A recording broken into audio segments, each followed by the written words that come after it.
friends, today I am going to discuss on the fundamentals of communication process. You all know that communication is an integral part of everyone's life, so it is necessary to understand the nitty-gritty involved in this communication process. The objective of this presentation is to discuss the process of communication.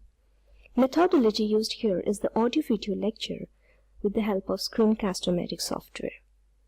Intended audience: the learners from any discipline, maybe from undergraduate or postgraduate, from the science background, from the social science, humanities, all can get the benefit from this presentation.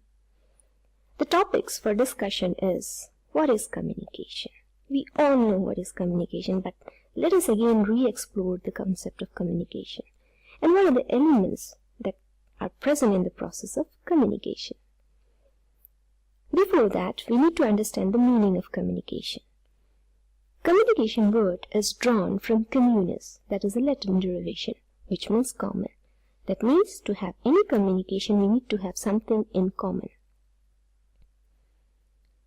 Definitions of communication: there are many definitions of communication, but for this presentation, I'll be sticking to three important definitions. The first definition has been given by Dennis McGwell, who is a renowned communication scholar. He says that communication is a process which increases commonality, but also requires elements of commonality for it to occur at all. Again, the common word.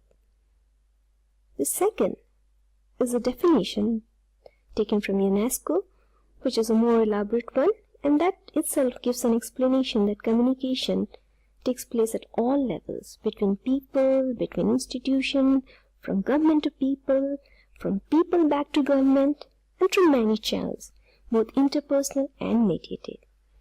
So when we say channels here, it means the medium, to the process to which we communicate. Interpersonal here is, I am talking to you. I'm talking to you, so that becomes an interpersonal communication.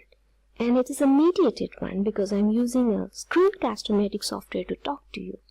Okay, so the communication is very, very interesting. It happens every time, everywhere, with everyone.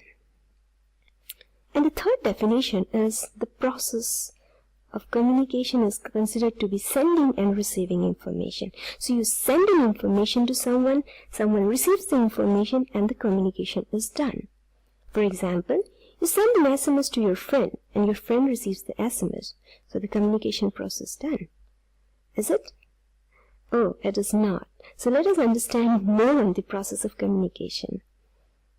The communication process actually takes place with three important players. One is the sender, and the other is the receiver. And the sender and receiver communicate with each other with the help of the message. And we call this process as a linear communication because it is a one-way. The sender gives the information to the receiver, so it becomes one-way.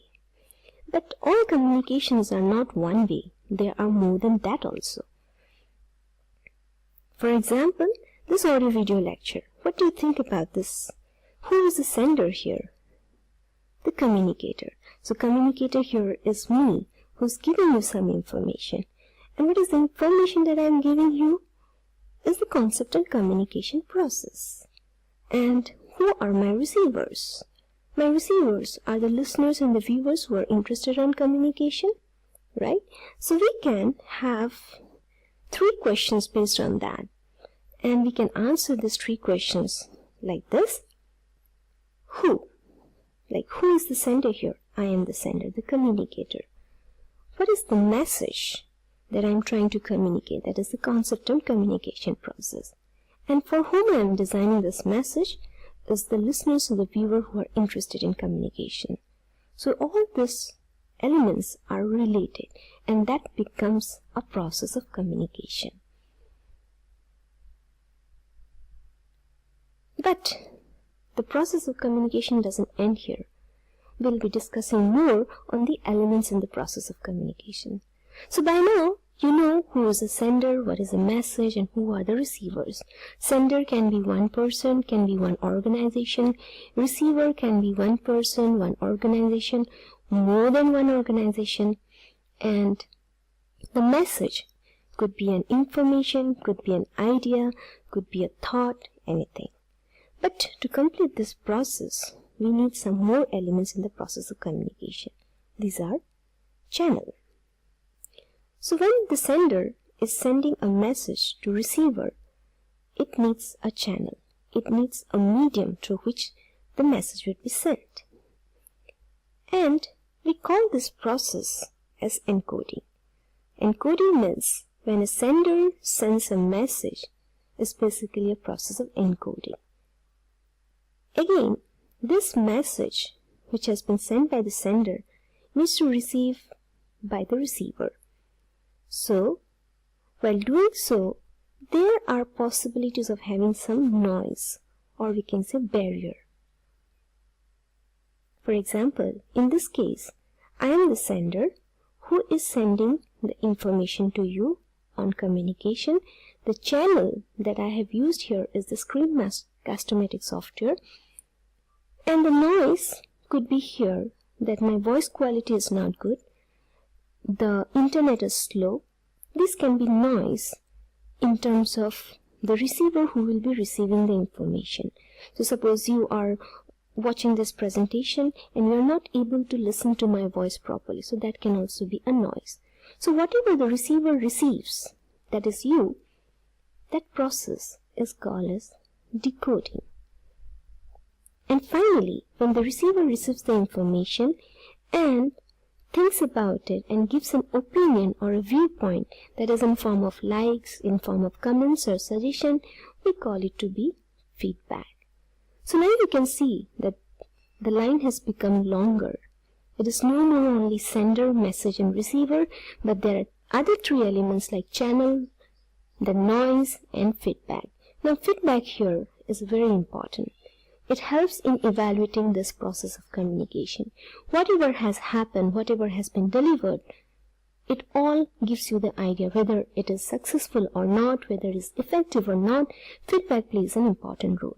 So do remember, whenever you are communicating with someone, that you give the feedback, whether in form of a verbal expression or non-verbal expression. So coming next is something after this process of communication. I said verbal communication. Now what is verbal communication? It's basically the spoken words or the speech. For example, right now I am using verbal communication to communicate with you, but I cannot see you. But you are listening to my voice. That is the verbal communication I am using. So this is the channel that I am using right now. Non-verbal communications are very interesting because non-verbal communication are the wordless cues, gesture, expression, body language, and etc. We often use the mixture of verbal and non-verbal communication to communicate, right? Let us have a look into some of the pictures to make it more clearer. For example, you are using social networking sites like Facebook, WhatsApp, and you see this interesting expressions, and these are a form of non-verbal expression. So I don't have to use words to say that I am not happy, but I can use any of this expression. Even I can use some sort of gestures, my hand movements, my body, my eye movement. They can also give an meaning to the receivers. Your body language, you can see in this picture that you can identify what these creatures are trying to communicate with each other, right? And also the expression, very important, non-verbal communication, because they actually communicate without any words. Now, to give you a better picture of the process of communication, just look into this picture. You can see here that there is someone who is speaking in front of the mic, and there are few listeners who are sitting on the other side. So now who is the sender here? The sender here is this communicator. What is the channel this sender is using? Using a laptop, and the laptop is connected to show a PPT, PowerPoint presentation. So the sender, this is the channel, and there is a microphone too for the voice. So these are the channels What is the message here? The message here is the application of ICT in teaching learning. So this is the message here. And who are the receiver? These are the receivers. And after this maybe presentation, if these receivers or this listeners give their feedback, that completes the process of communication. So this picture is an example that you face every day in your classroom, at your home, where one is a sender, one is a receiver, and they use channels like verbal and non-verbal expression or some medium to give their message. So here in this class also you can see there can be a verbal and non-verbal expression. If someone is attending the lecture very seriously with an expression, happy expression, that is a non-verbal expression, communication. And if the teacher is very happy in delivering the lecture, that again is a non-verbal communication. So the summary of the story is that we all communicate. We all send a message. We all receive a message. We all use a channel, and we all use a message to communicate. But in between there can be some noise. Noise is the disturbance. So where is the noise? The noise can be the microphone here. If it doesn't work, if the electricity goes off, the power point will go off. So these are the noise in the process of communication, right? So you can understand that this is the idea of process of communication. So let us sum up. We talked about the meaning and definition of communication. We talked about the elements of communication. We also discussed the process of encoding and decoding. When the sender sends in information, we call it to be encoding, and when the receiver receives the information, we call it to be decoding. We also understood the difference between one-way communication versus two-way communication. Two-way communications are more effective because it gives feedback. We also discussed about the verbal and non-verbal expression or communication. So these are the references that I have used to make this presentation, and I hope that you have learned the basic fundamental of communication process, and from now onwards you will be more interested to know what you are using and where, and always make it a two-way communication. Thanks for listening to my lecture, and do share your feedback because that will help in making me understand my process of communication. Thank you.